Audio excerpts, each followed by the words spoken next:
কিন্তু আমরা অত্যন্ত উদ্বেগের সাথে লক্ষ্য করছি যে ছাত্র রাজনীতি নিয়ে যে জন আকাঙ্ক্ষা তৈরি হয়েছিল তা কিছু ছাত্র সংগঠনের আধিপত্য নীতি, সন্ত্রাসী কর্মকাণ্ড, চাঁদাবাজি, দখলদারি, ট্যাগিং ও দোষ চাপিয়ে দেওয়ার হীন সংস্কৃতি চালু রাখার ফলশ্রুতিতে শিক্ষার্থীদের মধ্যে ছাত্র রাজনীতি নিয়ে বিমুখতা তৈরি হয়েছে এবং যা শিক্ষার পরিবেশকে বিনষ্ট করছে।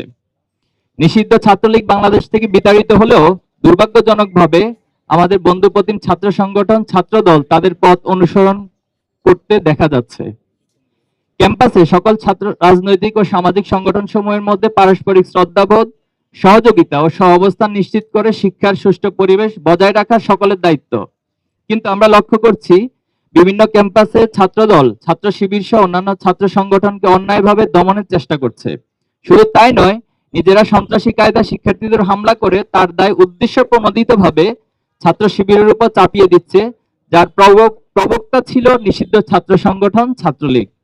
স্বৈরাচারী গণহত্যাকারী শেখ হাসিনা মুক্ত বাংলাদেশে ফ্যাসিবাদের টুলস গুলো কিছু ছাত্র সংগঠন ঘোষণা দিয়ে গ্রহণ করেছে। আপনারা দেখেছেন তারা ফেসবুকে স্ট্যাটাস দিয়ে শিবির কোপানো জায়েজ, আগেও ছিল এবং ভবিষ্যতেও থাকবে, এমন বিভৎস এবং হীন ঘোষণা দিচ্ছে।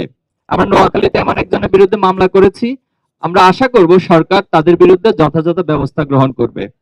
শুধু তাই নয়, কুয়েটের ঘটনাকে কেন্দ্র করে ছাত্র শিবিরের সম্পৃক্ততার মিথ্যা বক্তব্য দিয়ে দেশের বিভিন্ন জায়গায় বিক্ষোভ করা হয়েছে।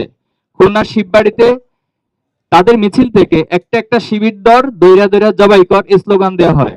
এমন ভয়ঙ্কর হিংস্র স্লোগান আমরা ছাত্রলীগের মুখে ইতিপূর্বে শুনেছিলাম। কিন্তু ছাত্র দলের মধ্যে নিষিদ্ধ ছাত্রলীগের প্রতিচ্ছবি ফুটে উঠবে তা আমরা কোনোভাবেই কামনা করি না। সারা দেশে শত শত জায়গায় চাঁদাবাজি, দখলদারি দেখে বোঝার উপায় নেই যে দেশের কোনো পরিবর্তন হয়েছে। অপরাধীদের হাত বদল হয়েছে ঠিকই, কিন্তু অপরাধ আগের মতোই চলছে। গত 4 ফেব্রুয়ারি যশোরের চাঁচড়ায়